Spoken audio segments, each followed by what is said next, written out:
Hello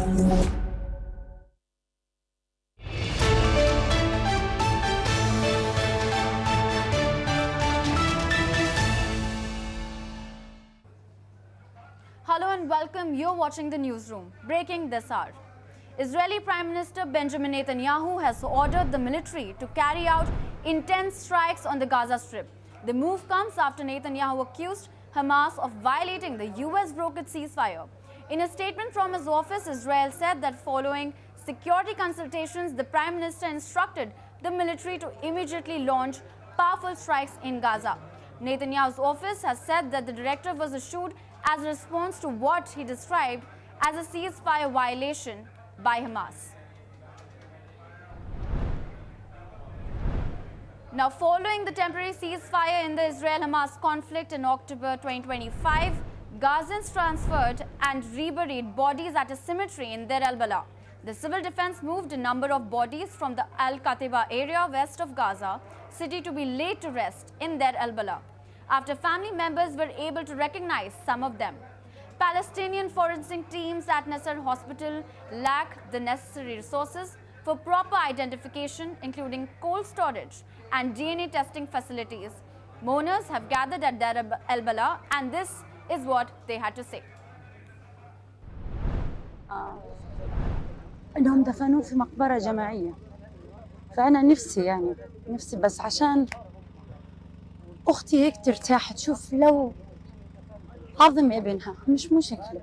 اليوم بداخل ساحة الكتيبة التي كانت مظهرا حضاريا في غزة اليوم تصبح مقبرة.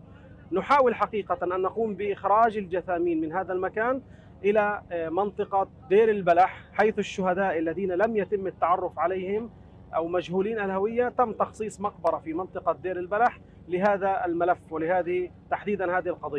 وفعليا انه المعمل الجنائي كله تبعنا راح، وانت عارف ان الامكانيات بغزه خلال الحرب انعدمت كلها، مش بس على قد انه الادله الجنائيه، كل الادارات الموجوده هون، يعني تقدرش لا بمستشفى ولا بجامعه ولا باي حاجه تقدر عن طريق DNA تتعرف على جثه. Now, news updates coming in from the United States. The US forces have killed 14 people in the Eastern Pacific after conducting airstrikes that destroyed 4 suspected drug smuggling boats. The same news have been confirmed by US Defense Secretary Pete Hegseth on an X post. He has mentioned that the strikes expanded their strikes and casualty count. These strikes carried out on October 27th bring the campaign to at least 57 since the operations began in early September across the Caribbean and Pacific. The forces carried out 3 lethal kinetic strikes in Eastern Pacific waters. During the first attack, 8 male narco-terrorists were aboard, while 4 were on the second vessel and 3 people were there on the third boat. Hegseth has also stated that a total of 14 narco-terrorists have been killed, while 1 survived the strikes. These strikes carried out today brings the death toll to over 57, as we mentioned before, and Washington's anti-terrorist campaign which began on September, has continued in the Eastern Pacific.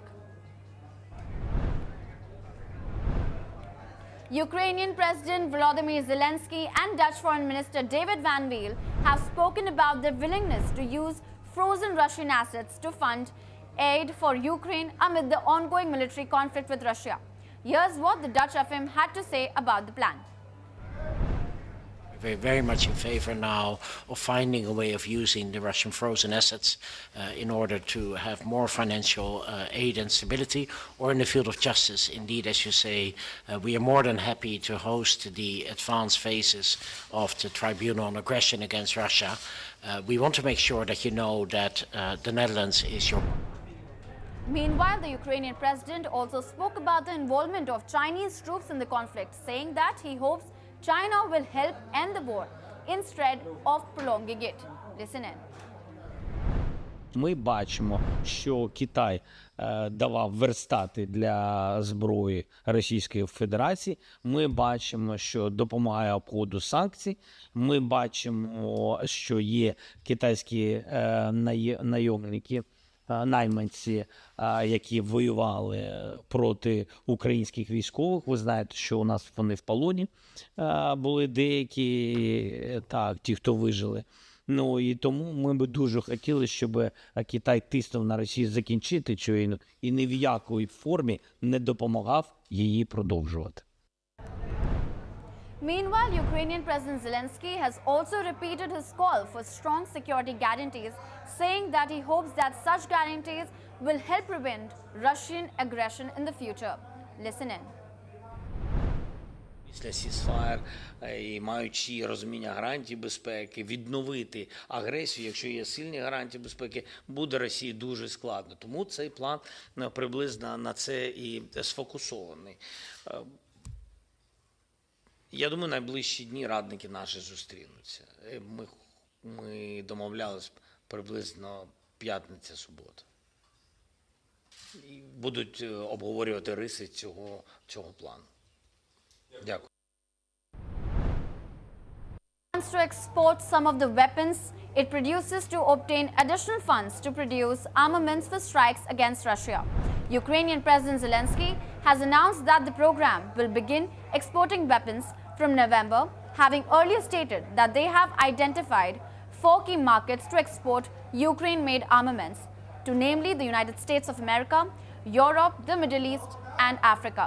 President Zelensky has previously stated that Ukraine is capable of manufacturing certain types of weaponry on a scale far beyond what the country can currently afford. In fact, there are already specific categories where production has exceeded the actual military requirements, including a surplus of maritime drones, anti-tank weapons, and some other types of armaments.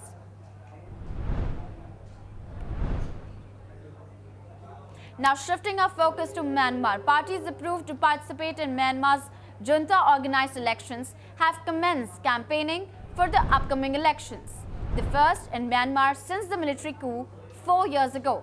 This comes amid widespread alarm among observers who claim that the elections are nothing more than a ploy to legitimize military rule.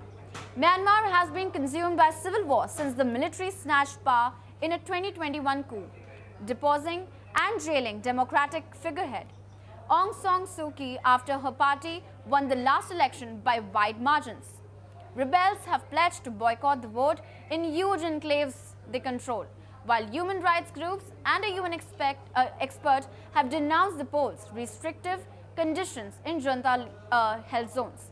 Listen in to what the campaigners have to say. 对吗？如果关俺说为为啥不干我？那这是我去吧？前面说啥不前面说？对，他们这里吧啥子吧？那个那边中那帮啥？中那边你对他比啥吧？你习惯不是我这吧？中那人，你看。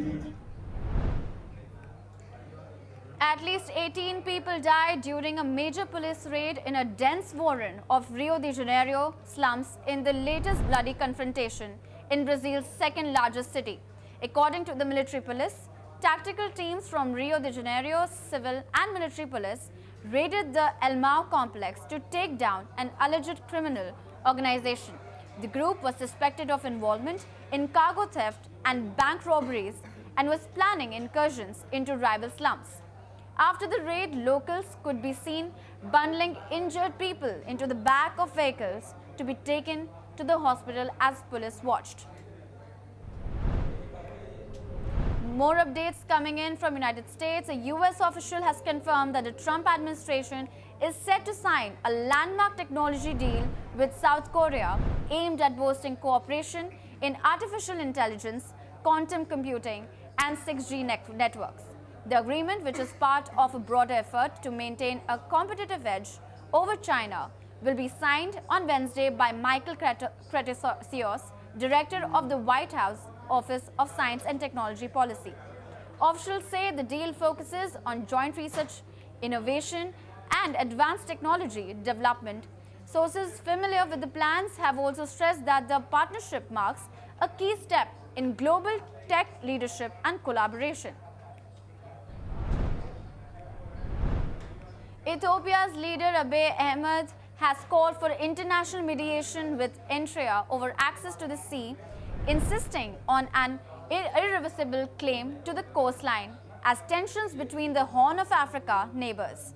Relations once again strained more than 30 years after Eritrea gained independence and left Ethiopia landlocked. Ethiopian Prime Minister Abiy Ahmed, who won a Nobel Peace Prize for Foreign Peace Deal with Eritrea 2018, has faced criticism from Asmara over his demands for sea access. Eritrea says Ethiopia covets its southeastern port city of Assab on the Red Sea. The Ethiopian leader Abiy Ahmed has said that Ethiopia's request for access to the sea is irreversible.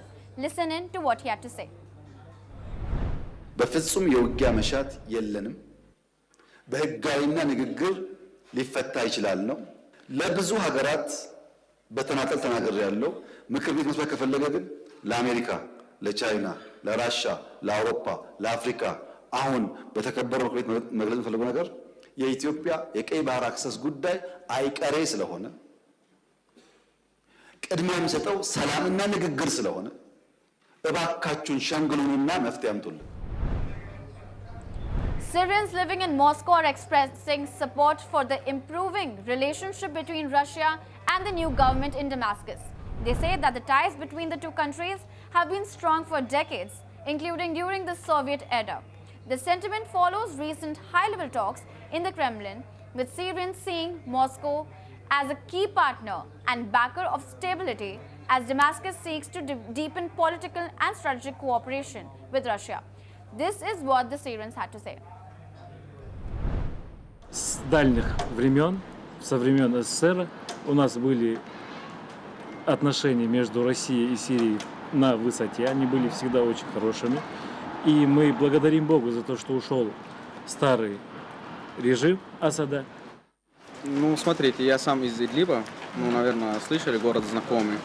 Ну, в общем, сирийцы страдали от бывшего режима все.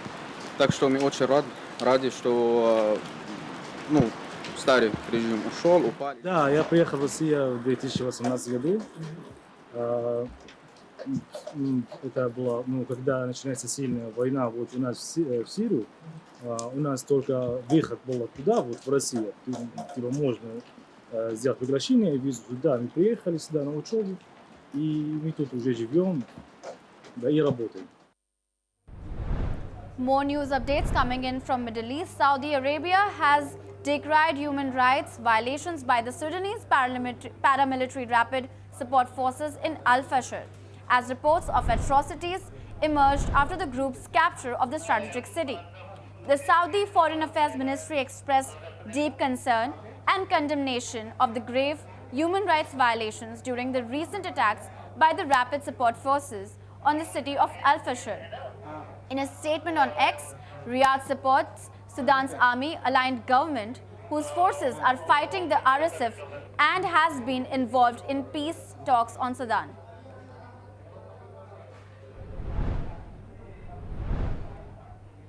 Now, more updates coming in from Hurricane Melissa. It's now packing sustained winds up to 185 miles per hour. According to the US National Hurricane Center, the storm remains at a ferocious Category 5, the most powerful on the planet this year and the strongest ever recorded in Jamaica's history. Melissa is now nearing Jamaica, where authorities are warning of catastrophic winds while life-threatening flash flooding and powerful storm surges in the coming hours. The hurricane has already left at least 7 people dead across Caribbean, 3 in Jamaica, 3 in Haiti, and 1 in Dominican Republic.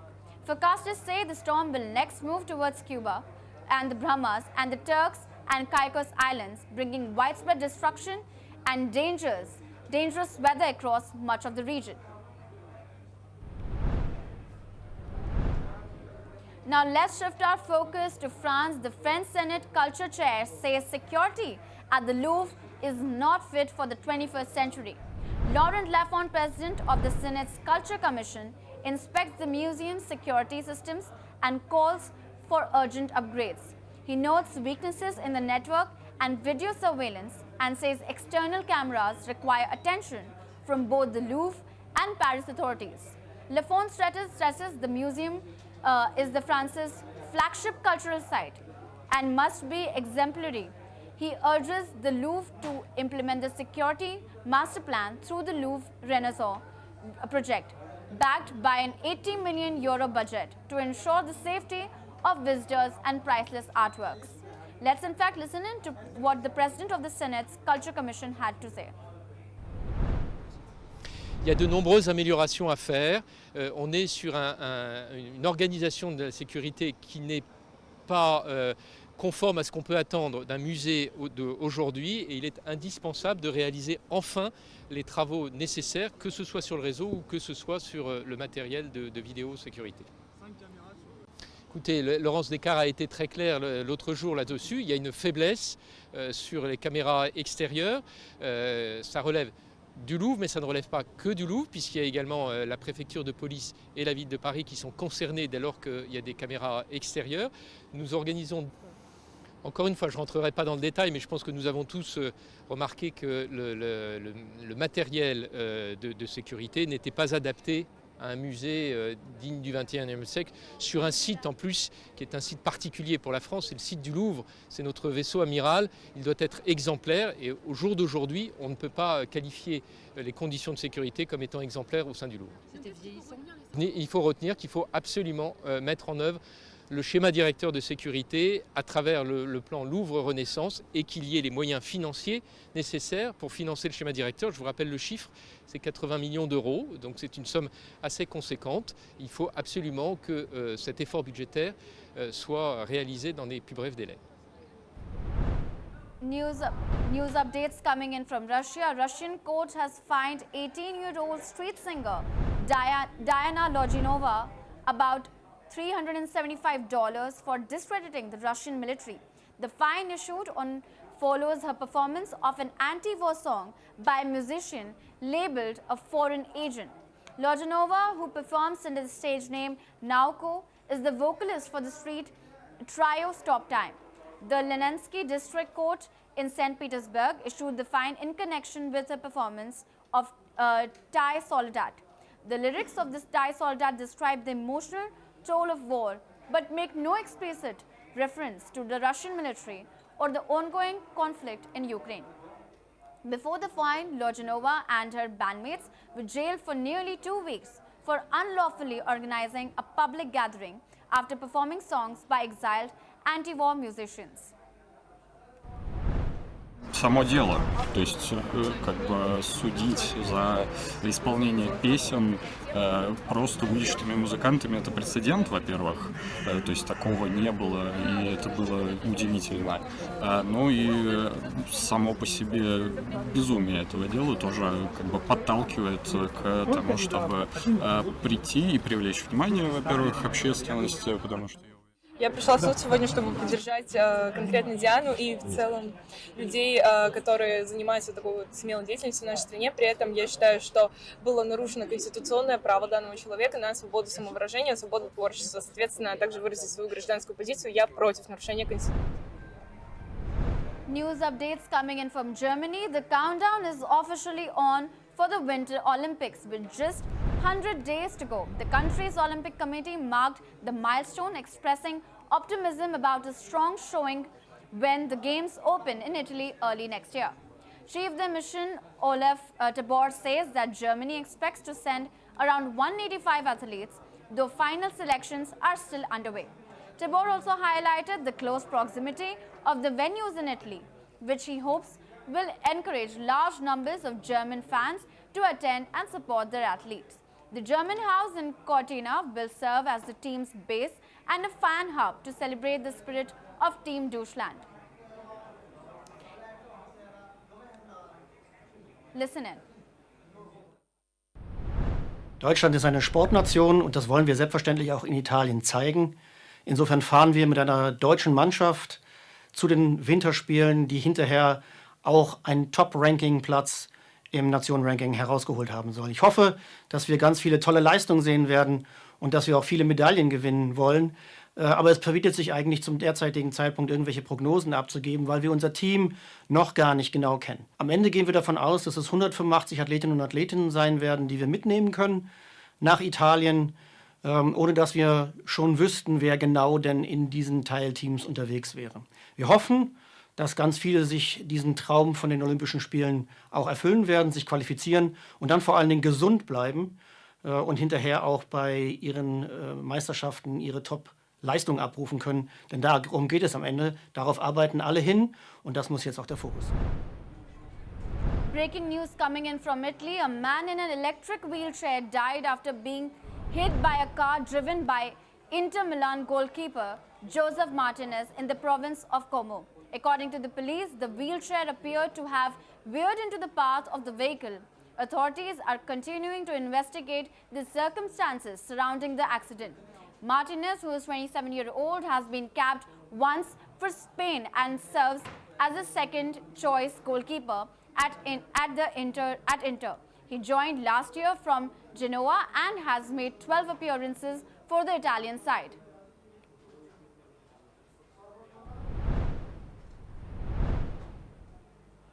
Chinese Premier Li Qiang stated that China is ready to enhance multilateral cooperation with Malaysia to advance the 4 major global initiatives proposed by China to promote true multilateralism and defend international fairness and justice. Li made these remarks during a meeting with Malaysian Prime Minister Anwar Ibrahim on the sidelines of the East Asian Cooperation Leaders meetings in Malaysia, emphasizing that China and Malaysia are good neighbors and trusted partners. In September, Chinese President Xi Jinping met with Malaysia's Anwar Ibrahim in Beijing, where they reached a significant new consensus on strengthening the development of a China-Malaysia community with a shared future. He also noted that China considers Malaysia a priority in its neighborhood diplomacy, while expressing China's willingness to maintain close high-level exchanges, strengthen strategic cooperation, deepen practical collaboration, and further implement bilateral agreements to benefit both peoples. News updates coming in from Poland. The Polish Prime Minister Donald Tusk has announced today that Poland may open additional border crossings with Belarus next month. Speaking at a European Border Development Forum in Blaszczok, Tusk said Poland is coordinating closely with Lithuania after recent provocations from Belarus and Russia forced Lithuania to close its only crossing. He emphasized the openings would initially be on a trial basis, with Poland ready to close them immediately if security concerns arise. Interior Minister Masin is holding intensive consultations with Lithuanian authorities to ensure smooth coordination. Poland maintains strict border controls with troops and fencing actively monitoring the frontier. Let's listen in to what Donald Tusk had to say. Jak wiecie, mamy problem na granicy litewsko-białoruskiej i litewsko-rosyjskiej. Proszę Was o zrozumienie, ja nie mogę dzisiaj litewskim partnerom, którzy z powodu powtarzających się prowokacji, tych balonowych i nie tylko, ze strony Białorusi i Rosji, zdecydowali się na zamknięcie jedynego swojego przejścia z Białorusią. I to akurat kilkadziesiąt godzin temu. Więc czekają mnie intensywne, już dzisiaj minister Kierwiński rozmawia o tym, intensywne konsultacje z Litwinami, żeby ich nie zaskoczyć, żeby to nie było, wiecie, to my musimy prowadzić też jakąś spójną politykę, jeśli chodzi o naszych sąsiadów. I mówię tu zarówno o naszych sojuszników, jak i tych trudniejszych partnerów, jakim bez wątpienia jest Białoruś. Polską wyjątkowo ciekawe, pasjonujące. Wszystko na to wskazuje, że jak ułożymy tę kwestię także z Litwinami, skoordynujemy nasze działania, to tak jak powiedziałem, w listopadzie powinniśmy te 2 przejścia otworzyć. Powiedzmy na próbę, to znaczy w tym, jeśli okaże się, i to też Wam chcę szczerze powiedzieć, że z jakichś powodów, nie chcę ich teraz, wiecie, symulować. With that, it's a wrap on the newsroom. Keep watching for no more news updates.